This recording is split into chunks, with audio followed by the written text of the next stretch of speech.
সেটাই তো বললাম যে পাতা বাড়িয়ে লাল করে দিব।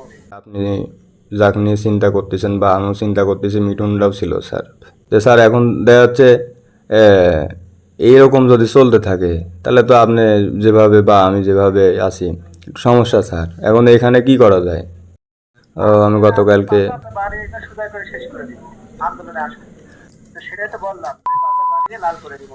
হ্যাঁ, যে আছে ওই ছাত্রদের ক্ষমতা বেশি না প্রশাসনের ক্ষমতা বেশি সেটা দেখা যাবে। আমার ক্ষমতা, তাদের ক্ষমতা বা প্রশাসনের ক্ষমতা দেখিয়ে দিই। আন্দোলন করুন, আমরাও তো চাচ্ছি আন্দোলন করুন। ঠিক আছে, ঠিক আন্দোলন করুন, জি স্যার, জি স্যার। আন্দোলন করুন। আমরা কর্তৃপক্ষ প্রশাসন আছে একদম স্ট্রিক্ট পজিশনে যাব। ওই যে বরেন্দ্র বিশ্ববিদ্যালয়, অন্যান্য বিশ্ববিদ্যালয়, তো এখানে যারা আন্দোলনের সক্রিয় ভূমিকা পালন করবে প্রত্যেকের ছাত্রত্ব বাতিল করবে। তারপরে তারা আন্দোলন করে, রিট করে, মামলা করে কিভাবে ছাত্রত্ব ফিরিয়ে নিয়ে এসে আমরা সেটা দেখবো। আমাদের এখন আমরা খুব স্ট্রিক্ট। এটা স্ট্রিক্ট কেন হচ্ছে? যারা আমাদের 50-60 স্টুডেন্ট গেলে আমাদের কোনো দায় আসে না। ঠিক আছে, ওরকম 50-60 স্টুডেন্ট গেলে আমাদের কোনো দায় আসে না।